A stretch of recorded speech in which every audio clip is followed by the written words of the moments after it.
The rain wasn't poetic, it was just cold, soaking through my coat as I stood outside the bistro window. Inside, the amber glow of the lights caught the edge of Marcus's smile, the exact same smile he'd given me this morning over coffee. But he wasn't looking at me. He was looking at a woman in a green silk dress, his hand resting on the small of her back with a familiar ease that made my stomach drop. For months, I had ignored the whispers in my gut. I told myself the late nights were just work, that the phone kept face down on the nightstand was just for privacy, and that his sudden irritability was just stress. I had traded my intuition for a fragile peace, choosing to believe his lies because the truth felt too heavy to carry. Watching him lean in to whisper something that made her laugh, the weight finally landed. It wasn't a loud realization. It was a quiet, hollow thud in my chest.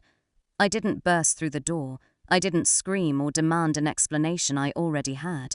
Instead, I pulled out my phone and snapped a single clear photo.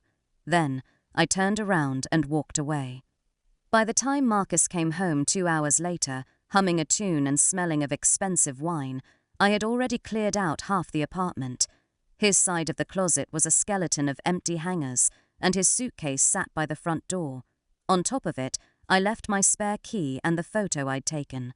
On the back, I wrote 4 words: "I hope she's worth it."